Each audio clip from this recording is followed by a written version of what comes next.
As the coronavirus spreads across the US, nobody knows how many people will be infected. But judging from prior pandemics, some experts suggest that between 20 and 60% of adults will contract the virus. Not everyone who gets infected is tested or shows symptoms.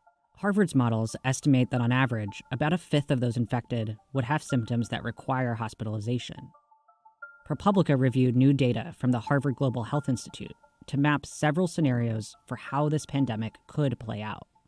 The colors show the hospital beds available in each region, starting with green, where hospitals would be less than 100% full, to red, where at least twice as many hospital beds would be required than are currently available.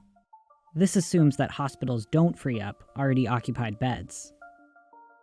Even in one of the best-case scenarios, where the virus spreads over 12 months and the infection rate is 20%, many regions of the country would be at or above their existing hospital bed capacity. Some regions would struggle more than others to handle surges of patients. One place is Seattle, the region that had the nation's first virus-related deaths. Typically, about 71% of Seattle's hospital beds are occupied, leaving less than a third of their beds open for additional patients. If 20% of adults become infected within 6 months, the region would need more than double its total beds. If the virus spreads more slowly, over 12 or 18 months, the pressure for additional hospital beds eases. But if the infection rate in Seattle is 40%, the need for beds goes up dramatically. And if it's 60% over 6 months, Seattle would need about 5 times as many hospital beds. If the virus spreads faster and a greater percentage of people are infected, bed shortages would be more dire.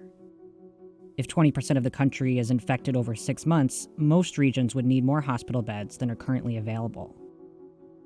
Hospitals would be forced to either expand capacity, limit elective surgeries and unnecessary treatments, or even make life and death decisions about rationing care. In the worst-case scenario, with a 60% infection rate in just 6 months, the nation would require more than 7 times the number of hospital beds that it currently has available. That's why slowing the spread over a longer period of time is critical.